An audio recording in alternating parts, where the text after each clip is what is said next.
The afternoon sun beat down on Redding, California, with merciless intensity as Katherine Klein walked through the dusty main street, her 6-year-old son, Tommy, clutching her hand so tightly his knuckles had turned white. It was August of 1882, and the heat seemed to press down on them like a physical weight. But Katherine knew the oppressive temperature was not what made her son tremble. 3 boys stood clustered near the general store, pointing at Tommy and laughing with the cruel innocence of children who had learned prejudice from their elders. "Bastard boy," one of them called out, his voice carrying across the street. "Ain't even got a father's name to call his own." Katherine felt her son's hand tighten even more, and she glanced down to see tears beginning to well in his brown eyes. Her heart twisted painfully in her chest, the familiar combination of guilt, anger, and protective love washing over her in waves. She quickened her pace, drawing Tommy closer to her side as they passed the mercantile, where women in their Sunday best pretended not to notice them, though Katherine could feel their judgmental stares boring into her back like hot pokers. "Mama, why do they say those things?" Tommy whispered, his voice breaking. "Why don't I have a papa's name like the other children?"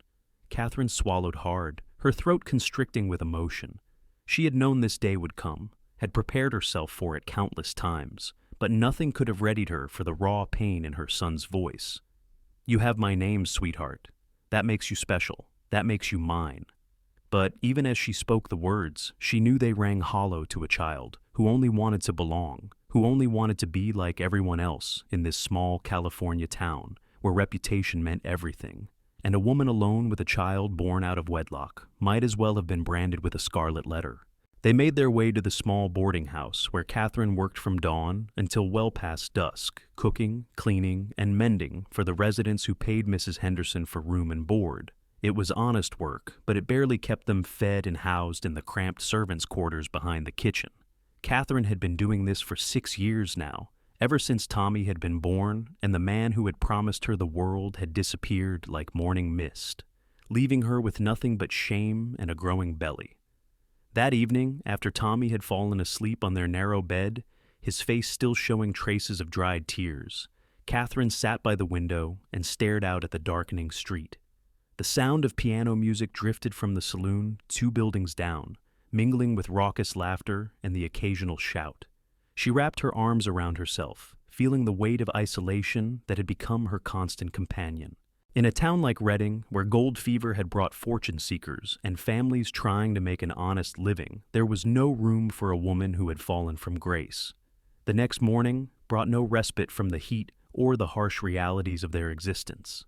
Katherine rose before dawn to start the breakfast preparations, moving quietly so as not to wake Tommy, who would need to stay close to her throughout the day.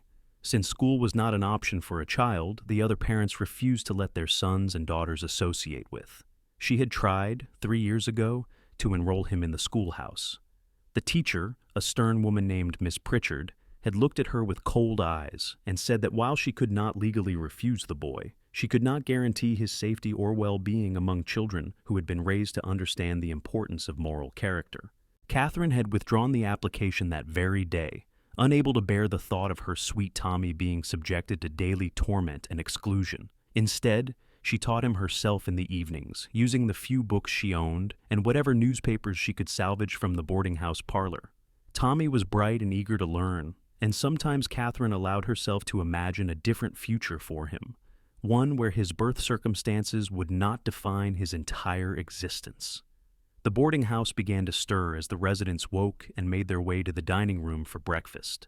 Katherine served them with efficient grace, her face carefully neutral as they discussed the day's plans.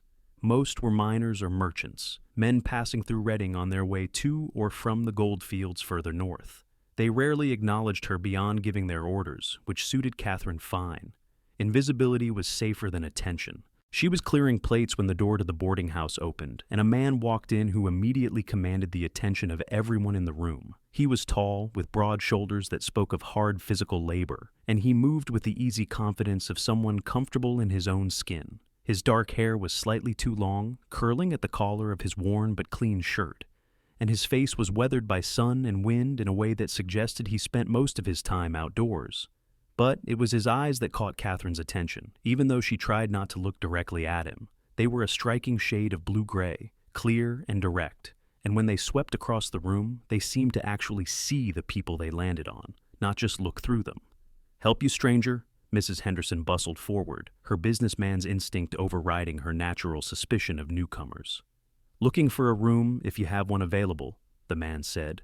His voice was deep and measured, with a slight drawl that suggested he had spent time further south. "Name's Owen Prescott. I'm the new foreman at the Buchanan Ranch, just outside town. Need a place to stay until I can get my own situation sorted." Mrs. Henderson's demeanor shifted immediately. The Buchanan Ranch was one of the largest cattle operations in the area, and having their foreman as a resident would bring prestige to her establishment. "Of course, Mr. Prescott. We have a lovely room on the second floor, faces east so you get the morning light, includes 3 meals a day and laundry service." As Mrs. Henderson launched into her well-practiced speech about the amenities and house rules, Katherine gathered the remaining dishes and retreated to the kitchen. She had learned not to be present when new residents arrived. Her status in the household was ambiguous at best, neither quite servant nor quite resident, and she had no desire to invite scrutiny or questions. Tommy was sitting at the small table in the corner where Katherine had left him, carefully practicing his letters on a slate. He looked up when she entered, his expression guarded in a way that broke her heart. No 6-year-old should have learned to be so cautious, so aware of the potential for hurt in every interaction. "Who was that, Mama?" he asked quietly. "New resident," Katherine said, beginning to scrub the dishes in the basin. "A ranch foreman, no one you need to worry about." But even as she spoke, she found her thoughts drifting back to those clear eyes and the way Owen Prescott had looked around the room, as though he was actually interested in what he saw. She shook her head, dismissing the thought. The last thing she needed was to develop any kind of fascination with a man, any man. That path had led to nothing but ruin once before, and she had Tommy to think about now. The days fell into their usual rhythm, with Katherine working from before dawn until well past dark, and Tommy shadowing her movements, helping where he could, and staying silent and unobtrusive the rest of the time. Owen Prescott quickly became a fixture at the boarding house, though his work at the ranch meant he was often gone for long stretches. When he was present, Katherine noticed that he was unfailingly polite to everyone, including herself, which was unusual enough to be remarkable. Most men either ignored her entirely or looked at her with a calculating expression that made her skin crawl, as though her past mistakes meant she must be available for their pleasure. Owen did neither. He thanked her when she served his meals, wished her good morning when he encountered her in the hallways, and once, when she was struggling to carry a heavy basket of laundry up the stairs, he had simply taken it from her hands and carried it to the linen closet without a word, as though it was the most natural thing in the world. 2 weeks after Owen's arrival, the incident occurred that would change everything. Katherine had sent Tommy to the general store with a carefully hoarded handful of coins to purchase flour and sugar. She had hesitated, knowing that every trip into town carried the risk of cruelty, but she needed the supplies and could not leave her work. She had watched from the kitchen window as Tommy walked down the street, his small shoulders squared as though preparing for battle, and her heart had ached with helpless love. She was kneading bread dough when she heard the commotion outside. Raised voices, laughter that held an edge of meanness, and then a sound that made her blood run cold, a child's cry of pain. Katherine abandoned the dough and ran to the front of the boarding house, flour still dusting her hands and apron. The scene in the street made her vision narrow with rage and fear. Tommy was on the ground, his lip bleeding, while 4 boys considerably larger than him stood in a circle around him. The ringleader, a hulking 12-year-old named Jacob Winters, whose father owned the bank, was holding Tommy's package of flour and sugar, tossing it carelessly from hand to hand. "Please," Tommy was saying, his voice thick with tears and blood. "Please give it back. My mama needs it." "Your mama," Jacob sneered. "The whore who couldn't even keep a man long enough to give you a proper name. Why should we give you anything, bastard?" Katherine was running before she fully registered making the decision, her skirts flying behind her as she raced toward her son. But someone got there first. Owen Prescott seemed to materialize out of nowhere, his tall frame suddenly between Tommy and his tormentors. He did not grab any of the boys or raise his voice. He simply stood there, his presence imposing enough to make all 4 boys take an involuntary step backward. "That's enough," Owen said quietly, and something in his tone made it clear that it was not a suggestion. Jacob, emboldened by his father's position and his own size, sneered up at Owen. "This ain't your business, mister. We're just having some fun with the bastard boy." "I'm making it my business," Owen replied, his voice still calm, but with an undertone of steel that made even Jacob hesitate. "And if I ever hear you use that word again, about this boy or anyone else, you and I are going to have a very different kind of conversation. Do you understand me?" Something in Owen's eyes must have convinced Jacob that this was not a man to cross, because he suddenly thrust the package at Owen and backed away, his bravado crumbling. "Didn't mean nothing by it. Come on, boys." The four of them scattered, throwing threatening looks over their shoulders, but clearly unwilling to challenge Owen directly. Owen knelt beside Tommy, his large hands gentle as he examined the boy's split lip. "That looks painful, son. Can you stand?" Tommy nodded, but Katherine could see he was shaking, whether from fear or reaction she could not tell. She reached them then, dropping to her knees beside her child and pulling him into her arms, checking him over with frantic hands. "I'm sorry, Mama," Tommy whispered against her shoulder. "I tried to hold on to it. I really did." "Hush, sweetheart," Katherine said, her voice breaking. "It's not your fault. It's never your fault." She became aware of Owen standing beside them, still holding the package of flour and sugar. She looked up at him, prepared for the pity or contempt she usually saw in people's eyes when they witnessed these scenes. But his expression held neither. Instead, there was a quiet anger directed not at her or Tommy, but at the situation itself. "Let me help you get him inside," Owen said, extending a hand. Katherine wanted to refuse, wanted to maintain the walls she had built around herself and her son. But Tommy was still trembling, and she was not sure her own shaking legs would support them both. She took Owen's hand, feeling the callous strength of it as he pulled her to her feet. He handed her the package, then bent and lifted Tommy into his arms before Katherine could protest.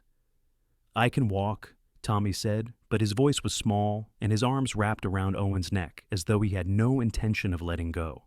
"I know you can," Owen said easily. "But my mother always told me that sometimes it's okay to let someone help carry you when you've had a hard day.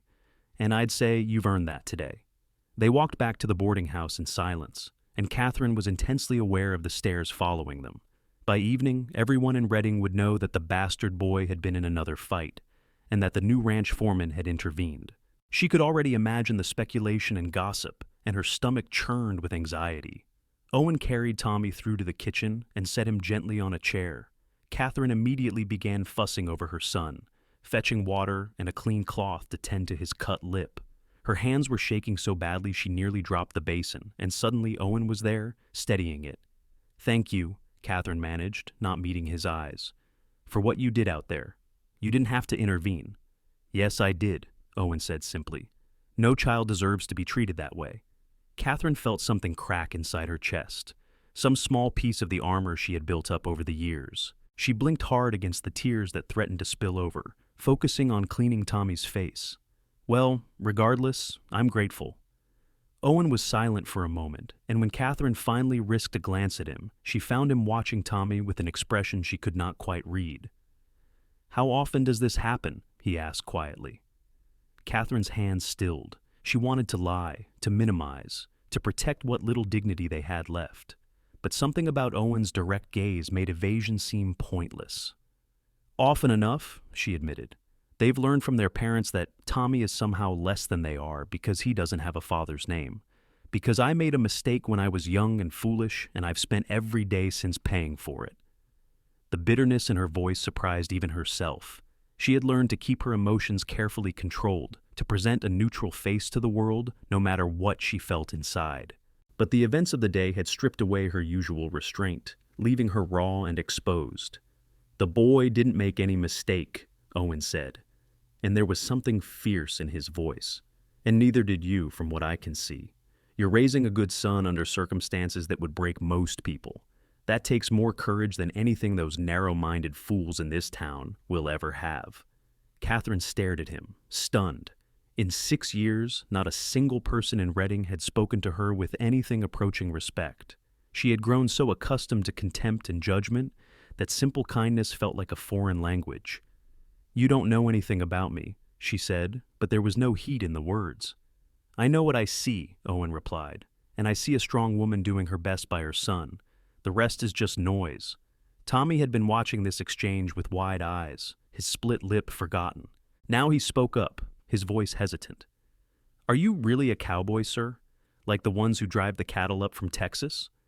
Owen's stern expression softened, and he pulled a chair over to sit at Tommy's level. "I am, though we call ourselves ranch hands or drovers more often than cowboys. I've done my share of cattle drives, worked ranches from Texas up through Colorado. Now I'm here in California, managing the Buchanan spread." "Is it exciting?" Tommy asked, leaning forward despite his mother's restraining hand. "Do you rope steers and break wild horses?"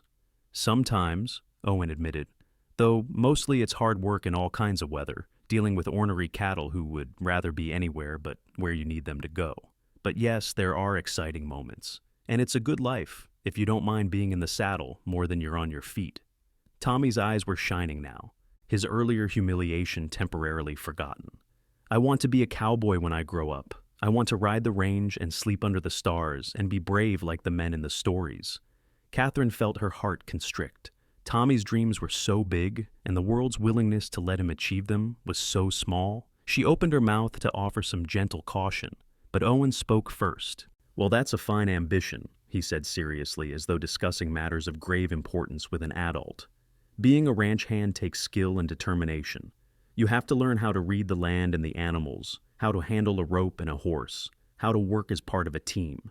It's not easy, but if you're willing to put in the effort, there's no reason you couldn't do it." "Really?" Tommy breathed, and Katherine saw hope bloom on his face in a way that made her want to cry. "You really think I could?" "I really think you could," Owen confirmed. "A man makes his own way in this world, Tommy.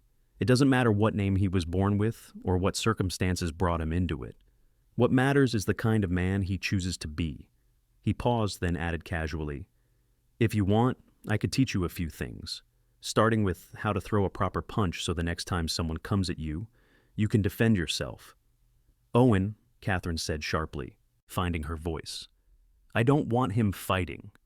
Owen looked at her steadily. "I understand.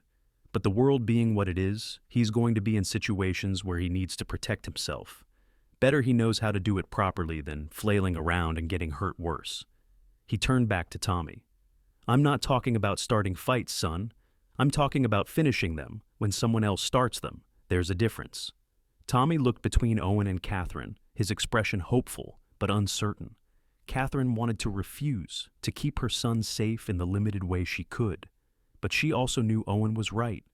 The world was not going to suddenly become kind to Tommy, and wishful thinking would not protect him. "All right," she said finally, "but only defense, and only if you promise me you won't go looking for trouble." "I promise, Mama," Tommy said eagerly. Then, more shyly to Owen, "Thank you, sir. I don't know why you're being so nice to us, but thank you." Something flickered across Owen's face, an emotion Katherine could not quite identify. "You don't need to thank me for basic decency, Tommy. That should be the standard, not the exception." He stood, then hesitated, as though weighing his next words. "If you don't mind me asking, what is your last name? I heard those boys saying you had no father's name, but surely you have a surname." The question hung in the air, and Katherine felt her cheeks flush with familiar shame. "He has my name," she said quietly. "Klein, Tommy Klein. His birth certificate lists no father, so he carries my family name." Owen nodded slowly, and Katherine braced herself for the judgment, the withdrawal of the tentative friendliness he had shown.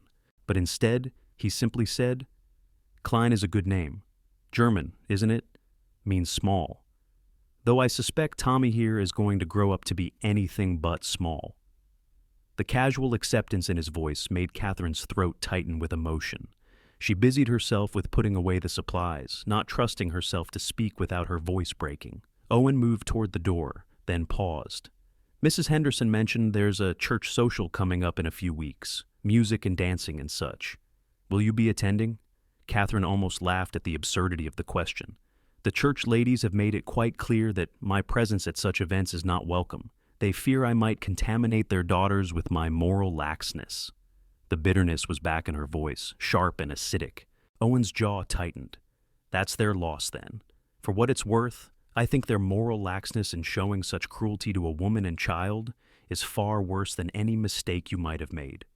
Then he was gone, leaving Katherine standing in the kitchen with her son, her heart feeling strange and light in a way she had not experienced in years. She told herself not to read too much into Owen's kindness. He was new to town and did not yet understand the social dynamics. Once he realized that associating with her and Tommy would damage his own reputation, he would withdraw like everyone else had. It was simply the way of the world. But over the following days, Owen did not withdraw. He made good on his promise to Tommy, spending time in the alley behind the boarding house, teaching the boy the basics of self-defense. Katherine watched from the kitchen window, ostensibly washing dishes but actually observing the way Owen patiently demonstrated stances and blocks, never losing his temper when Tommy got it wrong, always encouraging and constructive. "Keep your thumb outside your fist, like this," Owen was saying, demonstrating. "Otherwise, you'll break it when you connect. And remember, the power comes from your whole body, not just your arm. You pivot on your back foot and let the motion travel up through your legs and hips." Tommy mimicked the movement, his small face serious with concentration. Owen corrected his form with gentle touches, adjusting the angle of his shoulder, showing him again how to distribute his weight. It was clear that Owen had experience teaching, that he knew how to break down complex movements into manageable steps. "Good," Owen said, after Tommy had practiced the motion a dozen times. "Now remember, this is only for when someone threatens you and you have no other choice. The best fight is the one you walk away from before it starts. Understand?" "Yes, sir," Tommy said. And there was something in his voice that made Katherine's eyes sting with tears. It was respect, pure and simple, the kind that came from a child who had found an adult worthy of admiration. At night, after Tommy had gone to sleep, Katherine found herself thinking about Owen more than was wise. She knew the danger of allowing herself to feel anything for a man, knew how easily hope could curdle into heartbreak. But there was something about Owen that drew her despite her best intentions. It was not just his physical presence, though she would have been lying if she claimed not to notice the way his shoulders filled out his shirt, or the way his hands moved with capable grace. It was the quality of his attention, the way he listened when people spoke as though their words actually mattered. It was the fundamental decency that seemed to radiate from him like heat from a stove. She told herself she was being foolish, that she was reading far too much into simple kindness. But she could not quite make herself stop hoping. 3 weeks after the incident in the street, Katherine was in the boarding house parlor darning socks, while Tommy practiced his reading nearby. Most of the residents were out, and the house was quiet in the late afternoon lull. She heard the front door open and close, then Owen's familiar tread in the hallway. He appeared in the parlor doorway, hat in hand, and Katherine felt her pulse quicken traitorously. "Miss Klein," Owen said, his tone formal, "I wonder if I might have a word with you." The formality made Katherine nervous. She set down her darning and stood, smoothing her skirts. "Tommy, stay here and keep reading. I'll be right back." She followed Owen out to the front porch, where the late afternoon sun was painting the dusty street in shades of gold. Owen seemed uncharacteristically uncertain, turning his hat in his hands as though searching for words. "Is something wrong?" Katherine asked, her stomach knotting with anxiety. "If Tommy has been bothering you with his questions, I can tell him to leave you alone." "What? No, not at all," Owen said quickly. "Tommy's a fine boy. I enjoy spending time with him." He paused, then seemed to steel himself. "Actually, that's what I wanted to talk to you about. I've been thinking a lot about Tommy's situation, about what those boys said to him, about him not having a father's name." Katherine felt her face flush hot with shame. "Mr. Prescott, I know it's not ideal, but I'm doing the best I can. If you're concerned about your reputation being tarnished by association, I understand. You don't have to continue spending time with us." "That's not what I'm saying at all," Owen interrupted. "In fact, I'm saying the opposite." He took a breath, and Katherine saw that his hands had stilled on the brim of his hat, as though he had come to some decision. "I'd like to adopt Tommy, legally, formally, as my son. Give him my name, Prescott, so that no one can ever call him bastard or mock him for not having a father's name again." The world seemed to tilt sideways, and Katherine grabbed the porch railing to steady herself. "What? I know it's an unusual request," Owen said, speaking quickly now, as though afraid he would lose his nerve. "And I know we barely know each other, but I can't stand by and watch that boy suffer for something that's not his fault. He deserves better. He deserves to walk through town, with his head held high, to go to school, to have opportunities. And the hard truth is that as long as he's marked as illegitimate, he'll never have those things. But if I adopt him, give him my name, that changes everything. Catherine's mind was reeling, unable to process what she was hearing. But why? Why would you do this? You have no obligation to us, no reason to tie yourself to our circumstances. Owen met her eyes, and the intensity in his gaze made her breath catch. Because I care about what happens to him, to both of you. Because I've seen the kind of mother you are and the kind of boy Tommy is, and I think you both deserve a chance at a better life. And because in the short time I've known Tommy, I've come to care for him as though he were my own. But the scandal, Katherine protested weakly. People will assume that you're his father, that we were involved. Your reputation will be destroyed. Let them assume whatever they want, Owen said with a dismissive wave. I'm not afraid of gossip. I'm afraid of standing by and doing nothing when I have the power to help. He paused, then added more softly. Unless you don't want me to. If you'd rather handle things on your own, I'll respect that. I just wanted to offer. Katherine turned away, gripping the railing so hard her knuckles went white. 1,000 thoughts tumbled through her mind, too fast to sort. The offer was extraordinary, unprecedented. It would change everything for Tommy, would give him the fresh start he so desperately deserved. But it felt wrong to accept such a massive gift from someone she barely knew, someone who owed them nothing. I don't know what to say, she finally whispered. This is so much, too much. Think about it, Owen said gently. Take all the time you need, but know that the offer stands and it's genuine. I wouldn't make it if I wasn't prepared to follow through. Katherine nodded, not trusting her voice. Owen seemed to understand that she needed time to process, because he settled his hat back on his head and moved toward the steps. But Catherine's voice stopped him. Why are you really doing this, Owen? Please, I need to understand. Owen turned back, and in the golden light of the setting sun, his face was open and honest in a way that made Catherine's heart ache. I had a sister once, younger than me by 5 years. She got involved with a man who promised her everything and delivered nothing. When she turned up pregnant, he disappeared, and my father threw her out of the house, said she had brought shame on the family name. She died in childbirth 6 months later, her and the baby both. She was 18 years old. Catherine's hand flew to her mouth, her eyes filling with tears. I was working cattle in Texas when it happened, Owen continued, his voice rough with old grief. By the time I got the letter and made it home, she'd been in the ground for 3 weeks. I never got to tell her that I didn't blame her, that I still loved her, that I would have helped her if I'd known she needed it. He looked directly at Katherine. So, when I see you and Tommy struggling against the same kind of judgment and cruelty that killed my sister, I can't just walk away. I won't. If I can make a difference this time, I have to try. Katherine found herself crying, tears streaming down her face as the weight of his words settled over her. She understood now the depth of his motivation, the pain that drove his extraordinary offer. I'm so sorry, she managed. About your sister. That's not fair, that's not right. No, it's not, Owen agreed. And what's happening to you and Tommy isn't right either. But we can change it. We can give Tommy a chance at a different kind of life, if you're willing. Katherine wiped at her tears with shaking hands. You should know that Tommy's father was a traveling salesman who swept through town, promising me love and marriage. I was 19 and naive, and I believed every word. By the time I realized I was pregnant, he was long gone, and I had no way to find him. I tried to pass it off, tried to claim we had married in secret, but no one believed me. My own parents turned their backs on me. I've been alone with Tommy since the day he was born.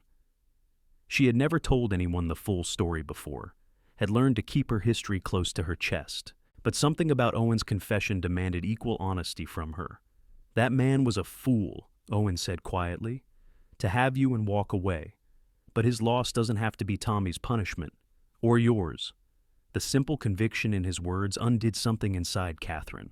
She had carried shame and guilt for so long that it had become as familiar as her own skin. The idea that someone might not judge her for her past, might actually want to help rather than condemn, was almost too much to comprehend. I need to think, she said finally, and I need to talk to Tommy. This affects him most of all, and he should have a say in it. Of course, Owen said. Take all the time you need. That evening, after the dinner dishes were cleaned and put away, Katherine sat with Tommy in their small room behind the kitchen. The lamp cast dancing shadows on the walls as she tried to figure out how to explain Owen's offer in a way that a 6-year-old could understand. "Tommy, sweetheart, I need to talk to you about something important. Mr. Prescott has made a very generous offer. He wants to adopt you, to give you his name legally. That would make you Tommy Prescott, and you would be his son in the eyes of the law." Tommy's eyes went wide. "He wants to be my papa?" Katherine's heart clenched at the naked hope in her son's voice. "In a legal sense, yes. He wants to make sure that no one can ever mock you for not having a father's name again. But I want you to understand that this is a big decision, and you have a say in it. How do you feel about it?" Tommy was quiet for a long moment, his young face serious as he processed this information. "Would I call him Papa?" "That would be up to you and him to discuss," Katherine said carefully. "He would be your adoptive father, but you could call him whatever felt right to you." "Do you like Mr. Prescott, Mama?" Tommy asked suddenly, his eyes sharp in a way that reminded Katherine that children noticed far more than adults gave them credit for. Katherine felt her cheeks warm. "I think he's a good man, a kind man. He's certainly been kind to us." "He makes you smile," Tommy observed. "You smile more when he's around. I like it when you smile." Katherine pulled her son into her arms, burying her face in his hair to hide the tears that were threatening again. "Oh, my sweet boy, I want to give you everything you deserve. A good life, a chance to go to school, to have friends, to grow up without shame. But I don't want to make this decision for you. What do you want?" Tommy pulled back to look at her, and his expression was far older than his 6 years. "I want the other boys to stop calling me names. I want to go to school. I want to learn to be a cowboy like Mr. Prescott." He paused, then added softly, "And I want you to be happy, Mama. You work so hard, and you're always sad. Maybe Mr. Prescott could make you happy." Katherine's tears spilled over then, and she held her son close, wondering when he had become so perceptive, so aware of her unhappiness. She had tried so hard to shield him from her own struggles, but clearly she had not been as successful as she had hoped. "All right," she whispered. "If this is what you want, then we'll talk to Mr. Prescott about moving forward with the adoption." Tommy's face lit up with joy, and he threw his arms around her neck. "Really, Mama? Really, truly?" "Really, truly," Katherine confirmed, and despite her lingering uncertainties, she felt a spark of hope kindle in her chest. The next morning, Katherine found Owen before he left for the ranch. "I've thought about your offer," she said without preamble, "and I've talked to Tommy. If you're truly serious about this, then yes, we accept." The smile that broke across Owen's face transformed him, making him look younger and lighter. "I'm serious. I'll start the legal proceedings today. I know a lawyer in town who can draw up the paperwork." "People are going to talk," Katherine warned. "They're going to assume things about our relationship." Owen shrugged. "Let them talk. The only opinions that matter are ours and Tommy's. Speaking of which, I should probably speak to the boy officially, make sure he understands what this means." They found Tommy in the kitchen, carefully setting the table for breakfast. When Owen asked if they could speak privately, Tommy followed them out to the back porch with barely contained excitement. Owen crouched down to Tommy's level, his expression serious. "Your mother tells me you're agreeable to the adoption, but I want to make sure you understand what that means. If I adopt you, I become responsible for you. That means providing for you, teaching you, guiding you as you grow.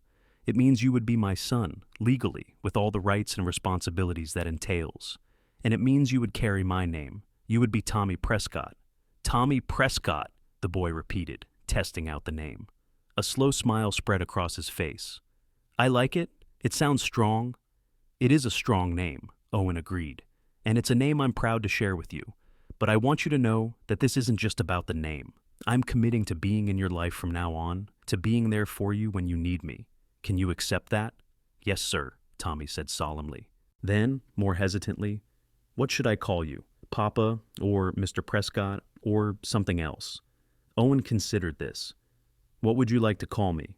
Tommy chewed his lip, thinking hard. "Could I call you Pa? That's what some of the boys at the store call their fathers. It sounds nice?" Something flickered across Owen's face, an emotion Katherine could not quite identify, but that looked like a mixture of joy and pain. "I would be honored if you called me Pa." Tommy launched himself at Owen, wrapping his small arms around the man's neck. Owen caught him easily, holding him close, and when his eyes met Katherine's over Tommy's shoulder, she saw that they were bright with unshed tears. The sight made her own eyes sting in response. The legal process moved surprisingly quickly. Owen's lawyer, a pragmatic man named Mr. Daniels, drew up the adoption papers within a week. Katherine had to sign away her sole parental rights, which felt terrifying and momentous, but Owen made it clear that this was a formality for the law and that he had no intention of pushing her aside or diminishing her role as Tommy's mother. "You're still his mother in every way that matters," Owen assured her as they sat in Mr. Daniels' office, waiting for the papers to be finalized. "Nothing changes that. But this way, Tommy has the protection of my name and my position, and so do you." Katherine looked at him sharply. "What do you mean?" Owen met her gaze steadily. "People are already assuming things about our relationship, just as you predicted. So I've been thinking that perhaps we should make an honest situation of it. Marry me, Katherine?" Katherine's heart stopped in her chest. "What? Marry me?" Owen repeated, his voice calm and steady, despite the enormity of what he was proposing. "It makes sense from every practical standpoint. Tommy would have a complete family, not just a father's name. You would have the protection and respectability of marriage, and we could present a united front to the town. But marriage is supposed to be about love," Katherine protested weakly. "About choosing a partner because you care for them, not because of practical considerations." Owen was quiet for a moment, and when he spoke, his voice was soft but intense. "Who says I'm not doing this because I care for you? Katherine, I've watched you for weeks now. I've seen your strength, your dedication to your son, your grace under circumstances that would break most people. I've seen the way you move through the world with quiet dignity despite the cruelty directed at you. And yes, I care for you. I care for you a great deal. Maybe it's too soon to call it love, but I think it could become love, given time and opportunity." Katherine felt as though all the air had been sucked from the room. She stared at Owen, trying to process what he was saying. "You care for me?" she repeated stupidly. "I do," Owen confirmed, "and I think you might care for me too, at least a little. I've seen the way you look at me when you think I'm not paying attention. I've felt something shift between us over these past weeks. Tell me I'm wrong. Tell me you feel nothing, and I'll never mention it again." But Katherine could not tell him that, because it would be a lie. She did feel something for Owen, something that had been growing steadily despite her best efforts to suppress it. She was drawn to his quiet strength, his fundamental decency, the way he treated her and Tommy with respect. She found herself looking for him throughout the day, her spirits lifting when he was near. It terrified her, this nascent feeling, because caring for someone meant vulnerability and the potential for pain, but she could not deny its existence. "I do care for you," she admitted quietly. "But Owen, marriage is such a permanent step. What if you regret it? What if you meet someone else later, someone without my history and complications? I don't want to trap you into something you'll resent." Owen reached across the space between them and took her hand. It was the first time he had touched her beyond the brief contact of handing over dishes or helping her with a heavy load, and Katherine felt the warmth of his palm against hers like a brand. "You're not trapping me into anything. I'm a grown man making a conscious choice. And as for your history, I told you before that I don't care about that. We all have a past. What matters is who we choose to be going forward." Katherine looked down at their joined hands, her mind racing. Part of her wanted to throw caution to the wind and accept immediately. But the part of her that had been hurt before, that had learned the hard way not to trust easy promises, held her back. "Can I think about it? The adoption is one thing, but marriage is something else entirely." "Of course," Owen said immediately, though Katherine thought she detected a flash of disappointment in his eyes. "Take all the time you need. The offer stands regardless." Mr. Daniels returned then, with the finalized adoption papers, and the moment passed. Katherine signed her name where indicated, her hand shaking slightly as she transferred legal guardianship to Owen. Then Owen signed, his signature bold and decisive. And just like that, Tommy became Tommy Prescott, with all the rights and protections that name would afford him. When they told Tommy that evening, the boy's face lit up with such joy that Katherine felt her heart might burst. "I'm Tommy Prescott now, really and truly." Really and truly, Owen confirmed. And on Monday, we're going to go to the schoolhouse and enroll you properly. Miss Pritchard will have no grounds to refuse you now. Tommy threw himself at Owen, then at Katherine, his excitement palpable. That night, he fell asleep with a smile on his face, the adoption certificate carefully placed on the small table beside their bed, where he could see it first thing in the morning. Katherine lay awake long after Tommy had drifted off, her mind turning over Owen's proposal. Marriage. To a man she had known for less than 2 months.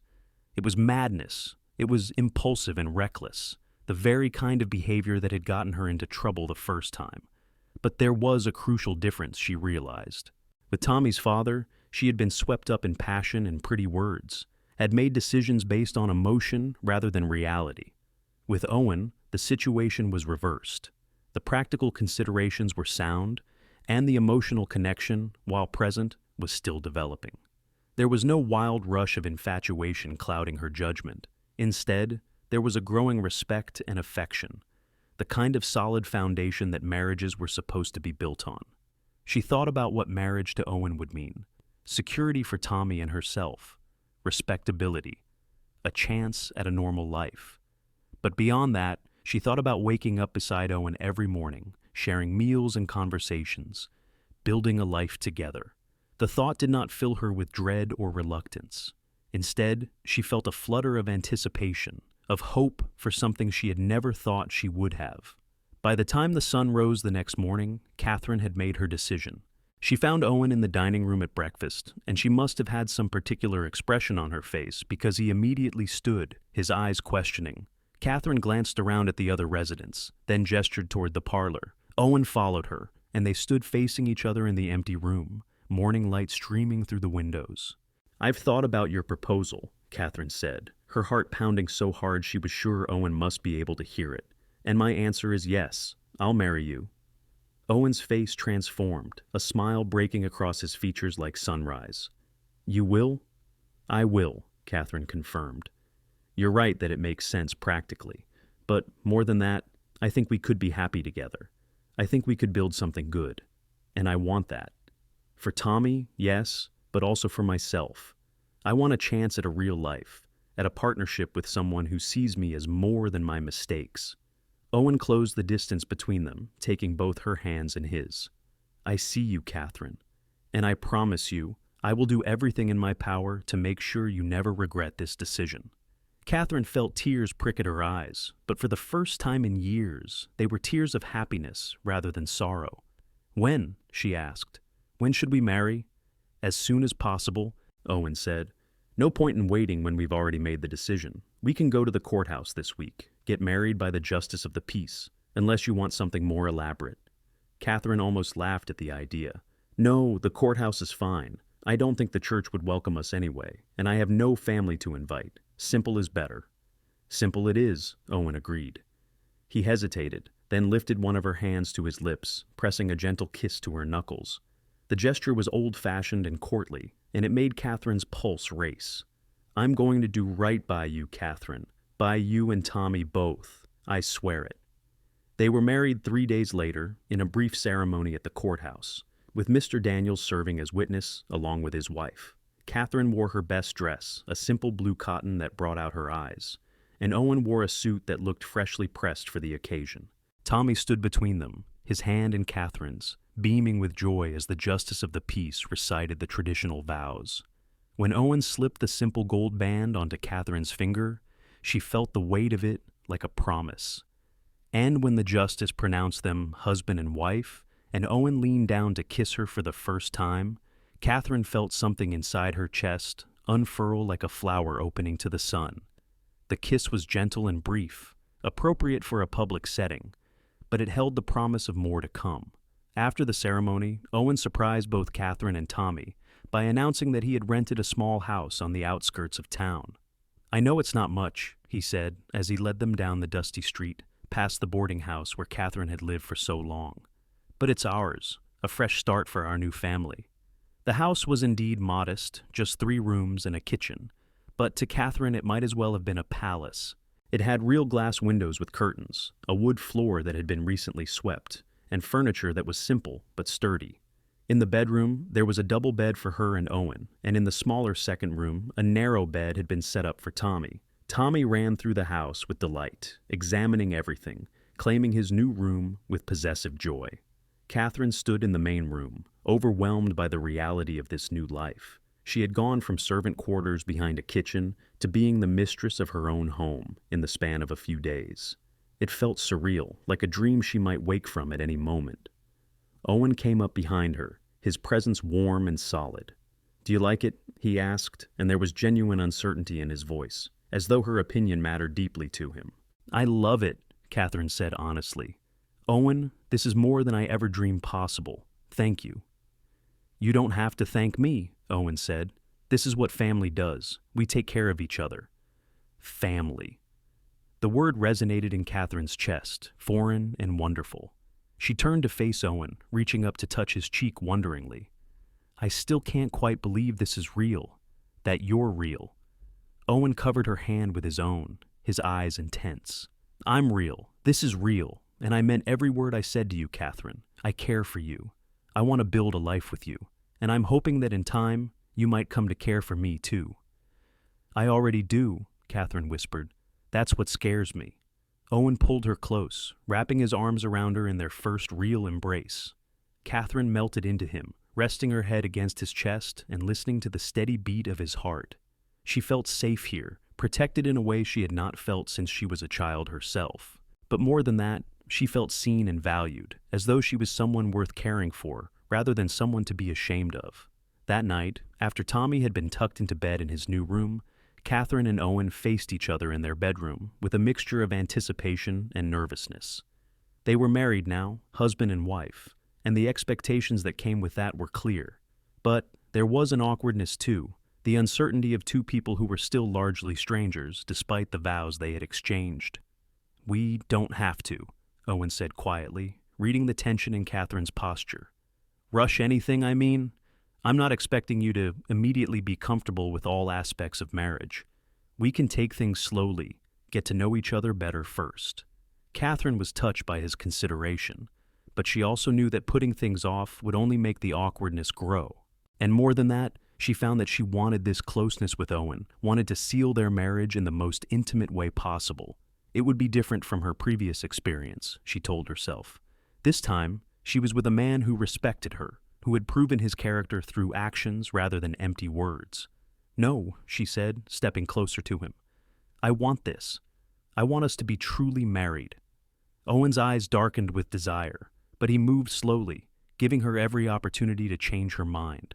When he finally kissed her again, it was deeper than the chaste kiss at the courthouse, his lips moving against hers with growing intensity. Katherine responded, her arms going around his neck, her body pressing against his. What followed was tender and careful, Owen taking his time to make sure Katherine was comfortable, that she was with him every step of the way. It was nothing like Katherine's previous encounter, which had been rushed and furtive and ultimately disappointing. This was intimate in the truest sense, a joining not just of bodies, but of trust and affection.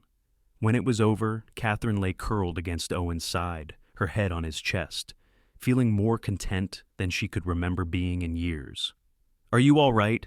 Owen asked, his fingers tracing gentle patterns on her shoulder. "I'm better than all right," Katherine said honestly. "I'm happy, genuinely happy. I'd almost forgotten what that felt like." Owen pressed a kiss to the top of her head. "Then I'm doing something right. I want you to be happy, Katherine. That's all I want." Katherine tilted her head up to look at him, seeing the sincerity in his face. "You're a good man, Owen Prescott. I'm fortunate to have found you." "I think I'm the fortunate one," Owen replied. "Now get some sleep. We have a lot to do tomorrow." Katherine drifted off to sleep, feeling safe and cherished. Owen's arms around her, and the sound of Tommy's soft breathing coming from the next room. For the first time in 6 years, she allowed herself to believe that everything might actually work out. The next morning brought the test of their new status in the community. Owen had arranged for Tommy to be enrolled in the school, and they walked there together as a family, Katherine's hand in Owen's, Tommy skipping ahead with barely contained excitement. Miss Pritchard's face when she saw them was a study in conflicting emotions. She clearly wanted to refuse Tommy admission again, But the presence of Owen, a respected ranch foreman and now Tommy's legal father, made that impossible. Moreover, Katherine was now Mrs. Prescott, a married woman with all the respectability that entailed. "Mr. Prescott, Mrs. Prescott," Miss Pritchard said stiffly. "I understand you wish to enroll the boy." "My son," Owen corrected firmly. "Tommy Prescott. Yes, we're here to enroll him. He's 6 years old, bright and eager to learn. I trust that won't be a problem." Miss Pritchard's lips thinned, but she had no grounds to refuse. "Of course not. We welcome all properly registered students. I'll need to see his adoption papers." Owen produced them without hesitation, and Miss Pritchard examined them with narrowed eyes, clearly looking for some excuse to deny admission. But the papers were in perfect order, signed and notarized, legally unassailable. "Very well," she said finally. "Tommy may start on Monday. Classes begin at 8 o'clock sharp. Students are expected to arrive prepared and behave respectfully at all times." Tommy looked up at Owen with shining eyes, and Owen ruffled his hair affectionately. "You heard the lady, son. Monday morning, you start school. Think you're ready for that?" "Yes, Pa," Tommy said, and the title came easily now, as though he had been saying it all his life. As they left the schoolhouse, Katherine felt a weight lift from her shoulders that she had been carrying for so long she had almost forgotten it was there. Tommy was going to go to school. He was going to have a chance at education, at friends, at a normal childhood. The gift Owen had given them was immeasurable.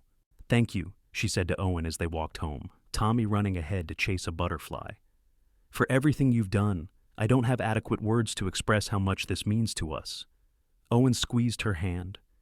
"You're my wife now, Katherine. Tommy is my son. This is what family does. We make sure everyone has what they need to thrive." The transition into their new life was not entirely smooth.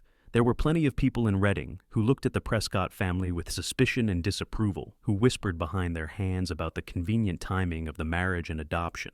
But there were also those who seemed willing to give them a chance, particularly once they saw that Owen was a man of substance and character, not some fly-by-night opportunist. Owen's position at the Buchanan Ranch helped considerably. Samuel Buchanan, the ranch owner, was a gruff but fair man who cared more about a person's work ethic than their personal history. When some of the townspeople tried to pressure him into dismissing Owen over the scandal, Buchanan had apparently told them in no uncertain terms to mind their own business. The story made its way back to Katherine through the gossip network, and she felt a surge of gratitude for the ranch owner's pragmatism. Tommy started school the following Monday, and Katherine spent the entire day in a state of nervous anticipation, praying that the other children would accept him now that he had a father's name and a respectable family. When Owen came home that evening and they walked together to collect Tommy, Katherine's heart was in her throat. But Tommy emerged from the schoolhouse with a smile on his face and a new friend by his side, a boy named Henry, whose father worked at the sawmill. "Mama, Pa, this is Henry. He let me share his slate during writing lessons because I don't have one yet. Can he come play at our house sometime?" Katherine felt tears prick at her eyes as she smiled at the other boy. "Of course he can. You're welcome any time, Henry." The simple normalcy of it, of her son having a friend and making play dates, was almost too much to bear. Katherine had to turn away for a moment to compose herself, and she felt Owen's hand settle reassuringly on her shoulder. As the weeks passed, Katherine found herself settling into her new role as wife and mother in a proper household. She kept the house clean and prepared meals, tasks she had done for years at the boarding house, but which felt entirely different when done for her own family. There was a satisfaction in cooking dinner for Owen and Tommy, in seeing their faces light up when she put food on the table, in the easy conversation that flowed between them, and her relationship with Owen continued to deepen in ways that both thrilled and terrified her. They talked for hours in the evenings after Tommy had gone to bed, sharing stories of their pasts, their hopes for the future, their views on everything from politics to religion to the best way to train a horse. Katherine discovered that Owen had a dry wit that made her laugh, and that he listened to her opinions with genuine interest rather than the patronizing tolerance many men showed their wives. Their physical relationship also grew more comfortable and passionate. The initial awkwardness faded as they learned each other's bodies, discovered what brought pleasure, what made the other gasp or sigh. Katherine found herself looking forward to the nights, to the privacy of their bedroom, and the intimacy they shared there. It was nothing like what she had experienced with Tommy's father, This was a true partnership, with both of them equally invested in the other's satisfaction and happiness. One evening, about 2 months after their marriage, Katherine was washing dishes while Owen sat at the table helping Tommy with his arithmetic homework. The scene was so domestic, so perfectly normal, that Katherine felt a wave of emotion wash over her. This was her life now. This was her family. And she loved them both so much it physically hurt. As if sensing her gaze, Owen looked up and their eyes met across the room. He smiled at her, that warm, genuine smile that still made her heart skip a beat, and Katherine felt something shift and settle inside her chest. It was love, real, deep, abiding love. Not the desperate infatuation of her youth, but the solid, enduring affection of two people who had chosen each other and committed to building a life together. Later that night, as they lay together in the darkness, Katherine finally found the courage to say the words that had been building inside her. "Owen, I need to tell you something." "What is it?" Owen asked, his voice drowsy but concerned. "I love you," Katherine said simply. "I know it started as a practical arrangement, but it's become so much more than that. You've given me and Tommy everything we needed, but beyond that, you've given me yourself, your time, your attention, your care. And I've fallen in love with you, completely and irrevocably." There was a moment of silence, and Katherine's heart clenched with fear that she had revealed too much too soon. But then Owen rolled over to face her, his eyes visible in the moonlight, streaming through the window. "I love you too," he said, his voice rough with emotion. "I think I have since the first time I saw you in the boarding house, looking so beautiful and sad and strong all at once. I wanted to make you smile, wanted to ease your burdens. And then I got to know you, and I fell even harder. You're extraordinary, Katherine, strong and kind and resilient. I'm the one who's fortunate here." Katherine kissed him then, pouring all her love and gratitude into the gesture. What followed was the most passionate and tender lovemaking they had yet shared, a physical expression of the emotional connection that had been building between them. Afterward, as they lay tangled together, Katherine felt a completeness she had never experienced before. She had found her place in the world, had found the person she was meant to be with. The seasons changed, summer fading into autumn, and then into the mild California winter. Tommy thrived in school, making friends and excelling in his studies. Miss Pritchard remained coolly professional, but she could not deny that Tommy was a model student, attentive and hardworking. The other children, taking their cue from the adults in their lives, gradually accepted Tommy as one of their own, and the cruel taunts that had once been a daily occurrence became increasingly rare. Owen continued his work at the Buchanan Ranch, and Katherine occasionally rode out with him on Sundays, bringing a picnic lunch and spending the afternoon watching him work with the cattle and horses. She loved seeing him in his element, capable and confident, his body moving with easy grace as he roped a steer or gentled a nervous horse. The other ranch hands respected him, and it was clear that Samuel Buchanan valued his judgment and skill. One Sunday in late November, as they sat on a hillside overlooking the ranch, Tommy running around chasing grasshoppers, Owen turned to Katherine with an expression she could not quite read. "I've been thinking," he said slowly, "about the future, about what comes next for us." Katherine felt a flutter of nervousness. "What about it?"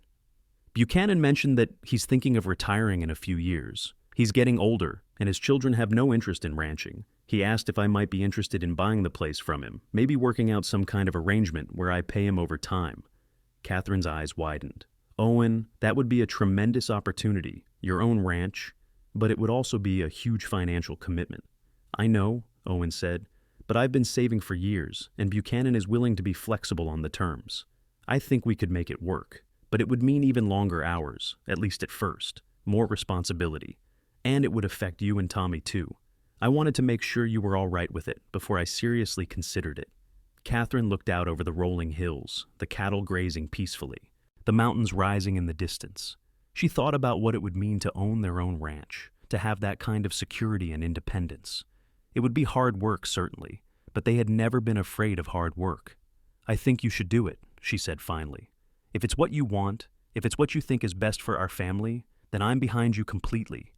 Owen's face lit up, and he pulled her close, kissing her soundly. "Thank you. I promise you, I'll make this work. I'll build something solid for us, something we can pass on to Tommy and any other children we might have."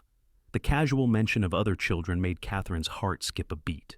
They had never explicitly discussed expanding their family, though the possibility hung unspoken between them. "Do you want more children?" she asked carefully. "I do," Owen said. "If you do, I think Tommy would make a wonderful big brother, and I'd love to have children with you, Katherine, our children, to raise them together and watch them grow." Katherine felt a smile spread across her face. "I'd like that too. Very much." As if the conversation had conjured it into being, Katherine discovered a month later that she was pregnant. She had suspected for a week or two, her monthly cycle late, and her stomach unsettled in the mornings. But she waited until she was certain before telling Owen. When she finally shared the news one evening after Tommy had gone to bed, Owen's reaction was everything she could have hoped for. He swept her into his arms, spinning her around despite her laughing protests, his face alight with joy. "We're having a baby," he said wonderingly. "A baby! Katherine, this is incredible. How are you feeling? Do you need anything? Should you be resting more?" Katherine laughed at his sudden concern. "I'm fine, Owen. Women have been having babies since the beginning of time. I don't need to be treated like glass. But yes, I'm happy about it too. Nervous, but happy." They told Tommy together the next morning, and his reaction was immediate and enthusiastic. "I'm going to be a big brother? Really? When? Can I teach the baby things? Can I help take care of it?" "Yes, you'll be a big brother," Katherine confirmed, her heart swelling with love for her son. "Sometime next summer, we think. And yes, you can absolutely help. Being a big brother is an important job." Tommy hugged her tightly, then turned to Owen. "Pa, will the baby call you Pa too? Will it know that you're the best pa in the whole world?" Owen had to clear his throat before he could answer, his eyes suspiciously bright. "I hope so, son. I surely hope so." The pregnancy progressed smoothly, and Katherine bloomed under the combined care of Owen and Tommy. Owen was solicitous without being overbearing, making sure she rested when needed, but not treating her like an invalid. Tommy appointed himself her official helper, fetching things for her and proudly telling anyone who would listen that he was going to be a big brother. In March, Owen finalized the deal with Samuel Buchanan to purchase the ranch. The terms were generous, with Buchanan accepting a down payment and allowing Owen to pay the rest over 10 years. It was still a significant financial commitment, but Owen's steady work and careful savings made it feasible. The day they signed the papers, Owen came home with the deed in hand, his face glowing with pride and accomplishment. "We did it," he said, showing Katherine and Tommy the document. "This is ours now, the Prescott Ranch, our legacy." Katherine held the deed reverently, reading their names on the official document. Katherine and Owen Prescott, property owners. It seemed impossible that her life had changed so dramatically in less than a year. From a woman scraping by as a servant, scorned by the community, to the wife of a ranch owner with a respectable name and a child on the way. In late June, as the summer heat began to build, Katherine went into labor. The local midwife, Mrs. Patterson, had been engaged weeks earlier, and she arrived promptly when Owen fetched her. Tommy was sent to stay with Henry's family, and Owen refused to leave Katherine's side, despite Mrs. Patterson's insistence that childbirth was women's work. "She's my wife," Owen said firmly. "I'm staying." The labor was long and difficult, and there were moments when Katherine wondered if she had the strength to continue. But Owen was there, holding her hand, wiping her brow, murmuring encouragement and love. And finally, as the sun began to set, their son entered the world with a lusty cry. "It's a boy," Mrs. Patterson announced, placing the squalling infant on Katherine's chest. "A healthy, strong boy." Katherine looked down at the tiny red face, the flailing fists, the dark hair already thick on his small head, and felt overwhelmed with love. Owen leaned over them both, his arm around Katherine's shoulders, his expression one of wonder. "He's perfect," Owen breathed. "Absolutely perfect." They named him James, after Owen's father, who had died years earlier. James Prescott, born into a family that loved and wanted him, with no shame or judgment attached to his existence. Tommy was allowed in once Katherine had been cleaned up and settled, and he approached his new brother with reverent awe. "He's so small," Tommy whispered, carefully touching the baby's tiny hand. "Was I this small once?" "You were," Katherine confirmed. "And now look how big and strong you've grown. James is lucky to have you as a big brother." Tommy beamed with pride, taking his new responsibility seriously. Over the following weeks, he helped Katherine with the baby constantly, fetching diapers and blankets, singing to James when he fussed, proudly introducing him to anyone who visited. The ranch thrived under Owen's management. He hired 2 experienced ranch hands to help with the daily work, and gradually expanded the herd and improved the grazing land. It was hard work, dawn to dusk, and sometimes beyond.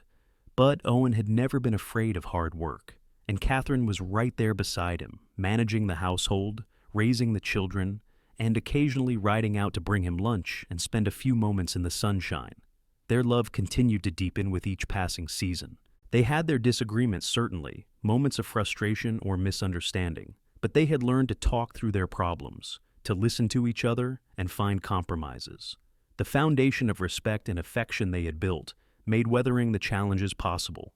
2 years after James was born, Katherine gave birth to a daughter they named Sarah. Tommy was 8 now, James was a rambunctious toddler, and Sarah completed their family in a way that felt perfect and right. The house that had once seemed spacious now rang with the sounds of children playing, laughing, occasionally arguing. It was chaotic and exhausting and absolutely wonderful. One evening in the autumn of 1887, 5 years after Owen had first walked into the boarding house, Katherine stood on the porch of their ranch house watching the sunset paint the sky in shades of orange and gold. Owen came up behind her, wrapping his arms around her waist and resting his chin on her shoulder. Inside, they could hear Tommy reading a story to James and Sarah, his voice patient and animated. "Happy?" Owen asked, his breath warm against her ear. Katherine leaned back against him, feeling the solid strength of his body, the steady beat of his heart. She thought about everything that had brought her to this moment, the pain and shame of her past, the long years of struggle and isolation, the fear that she would never have anything better. And then Owen, appearing in her life like an answer to prayers she had been afraid to voice. His extraordinary kindness in adopting Tommy, giving him a name and a future, his proposal of marriage and the love that had grown between them, their children, their ranch, their life together. "Yes," she said simply. "I'm happy. More than I ever thought possible." Owen tightened his arms around her. "Good, because I plan to spend the rest of my life making sure you stay that way." Katherine turned in his arms, looking up at the face she had come to know better than her own, the lines around his eyes from squinting into the sun, the scar on his chin from a childhood mishap, the way his mouth curved when he was trying not to smile. She reached up to touch his face, marveling again at the path that had led them to each other. "I love you," she said. "I know I tell you that every day, but I need you to understand how much. You saved us, Owen, you and Tommy and me. You gave us a life when we had nothing. You loved us when no one else would. You're everything to me." "And you're everything to me," Owen replied, his voice thick with emotion. "You and our children. You're my whole world, Katherine. Everything I do for you. For us."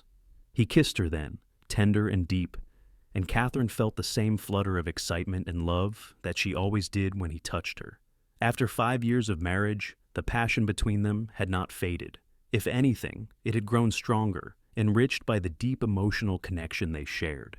They stood together on the porch as the sun dipped below the horizon and the first stars began to appear in the darkening sky. Inside, the children's laughter rang out, followed by Tommy's mock, stern voice telling them to settle down. Katherine smiled against Owen's shoulder, thinking about how full her life had become, how blessed she was to have this family, this love, this home. The years continued to pass with the gentle rhythm of ranch life. Tommy grew into a fine young man, tall and strong like Owen, with his mother's kind heart and sense of justice. He worked alongside Owen on the ranch, learning everything his father could teach him about cattle and horses and the land. Owen formally made Tommy his heir, ensuring that the boy would inherit the ranch when the time came. The adoption that had begun as a way to give Tommy a name and protection had transformed into a genuine father-son relationship that ran deep and true. James and Sarah grew up knowing nothing but love and security. They had never known what it was to be scorned or mocked, had never felt the sting of shame or judgment. They took for granted the things that Katherine had once thought impossible, school and friends and a place in the community. And Katherine was grateful every single day that her children would never have to experience what she and Tommy had endured. The town of Reading gradually changed its opinion of the Prescott family, It was hard to maintain prejudice against people who were model citizens, who worked hard and treated others with respect, who contributed to the community and raised well-behaved children. The whispers and gossip faded over time, replaced by general acceptance and even respect. Katherine would never forget the cruelty she had experienced, but she learned to forgive, if not forget. She understood now that fear and small-mindedness had driven much of the judgment, and she refused to let bitterness poison her happiness. Owen became a respected figure in the county, known for his fair dealing and skilled ranching. Other ranchers sought his advice, and he developed a reputation for being able to handle difficult horses and solve complex problems with cattle management. The Prescott Ranch prospered, becoming one of the most successful operations in Northern California. But for all the outward success, it was the quiet moments that Katherine treasured most. Sunday mornings when the whole family attended church together, sitting in the pew that bore their name, no longer outsiders but full members of the community. Evenings spent on the porch after the children were in bed, Owen's arm around her shoulders as they watched the stars and talked about everything and nothing. The way Owen still looked at her after all these years, as though she was the most beautiful woman in the world. The sound of their children's laughter echoing through the house. On their 10th wedding anniversary, Owen surprised Katherine with a trip to San Francisco. They left the children in Tommy's capable hands, now 18 and fully able to manage the ranch, and spent 3 days in the city like newlyweds. They stayed in a fine hotel, ate at elegant restaurants, walked along the waterfront, and enjoyed the rare luxury of having each other's undivided attention. On their last evening in the city, as they sat in their hotel room watching the sun set over the bay, Owen pulled a small box from his pocket. "I wanted to give you this on our wedding day, but I couldn't afford it then. I've been saving for years, waiting for the right moment." Katherine opened the box to find a delicate gold locket on a fine chain. Inside were tiny photographs, Owen and Katherine on one side, and a picture of their 3 children on the other. Katherine felt tears spring to her eyes as she carefully lifted the locket from the box. "It's perfect," she whispered. "Owen, this is the most beautiful gift anyone has ever given me." "Not as beautiful as the gift you've given me," Owen replied. "A family, a home, love that I never thought I'd find. You took a chance on me, Katherine, on us, and you've made me happier than I ever dreamed possible." Katherine set the box aside and moved into Owen's arms, kissing him with all the love and passion of a decade together. "You gave me a chance when no one else would. You gave Tommy your name and a future. You gave us dignity and respect and a life worth living. I'm the one who should be thanking you." "Then we'll call it even," Owen said, smiling against her lips. "We saved each other. That's what love does." They returned to Redding and the ranch, to their children and their daily routines, refreshed and even more deeply connected than before. Life continued its steady pace, marked by the changing seasons and the rhythms of ranch work. Tommy eventually married a sweet girl named Emma from a neighboring ranch, and they gave Owen and Katherine their first grandchildren. James showed an aptitude for horses that surpassed even Owen's skill, and Sarah surprised everyone by developing a head for numbers and taking over the ranch's bookkeeping at the age of 14. Katherine never forgot where she had come from, the dark days when she had been alone and scorned, when her son had been mocked and she had seen no hope for a better future. But those memories, painful as they were, made her appreciate her present circumstances all the more. She had learned that redemption was possible, that people could surprise you, that sometimes the worst situations could transform into the greatest blessings. On a crisp autumn day in 1895, Katherine stood in the same spot where she had stood so many times before, on the porch of their ranch house overlooking the land they had built together. She was 43 years old now, her dark hair showing threads of silver, her face bearing the lines of a life well lived. Tommy was 29, married with children of his own, managing a section of the ranch with the same skill and dedication Owen had shown. James was 15, tall and lanky, and full of the boundless energy of youth. Sarah was 13, poised on the edge of young womanhood, beautiful and clever and kind. And Owen, 50 years old now, was still as strong and capable as ever, still looking at Katherine with the same love and devotion he had shown from the beginning. They had weathered storms together, literal and metaphorical. They had built something lasting and good, had raised children who were happy and secure, had created a legacy that would continue long after they were gone. As Katherine watched Owen walking toward the house, finished with the day's work, she felt a profound sense of gratitude wash over her. Her life had not turned out anything like she had imagined when she was a young girl. It had been harder, more painful, filled with more challenges than she could have anticipated, but it had also been richer, deeper, more full of love than she had dared to dream. Owen climbed the porch steps and pulled her into his arms, and Katherine went willingly, resting her head against his chest and listening to the familiar, steady rhythm of his heartbeat. This was home. This was love. This was everything that mattered. "What are you thinking about?" Owen asked, his voice rumbling through his chest. "About how lucky I am," Katherine said. "About how grateful I am that you walked into that boarding house 13 years ago. About how one act of kindness changed everything." Owen pressed a kiss to the top of her head. "I'm the lucky one. I found you and Tommy, and I found my purpose. Taking care of you, building this life with you, it's the best thing I've ever done. The most important thing." Katherine pulled back to look up at him, her eyes shining. "We made something good here, didn't we? Out of pain and struggle and prejudice, we made something beautiful." "We did," Owen agreed. "And we're not done yet. We have years ahead of us still. Years to watch our children and grandchildren grow. Years to enjoy this life we've built." Katherine smiled, reaching up to cup his weathered face in her hands. "Then let's make the most of every moment. Let's love each other and our family with everything we have. Let's never take for granted what we've been given." "Deal," Owen said, and sealed the promise with a kiss. As the sun set over the Prescott Ranch, painting the sky in brilliant shades of orange and pink and gold, Katherine and Owen stood together on their porch, surrounded by the life they had built, secure in the knowledge that they had found something rare and precious. They had found love in the most unlikely of circumstances, had created a family out of broken pieces, had proven that redemption and second chances were possible for those brave enough to reach for them.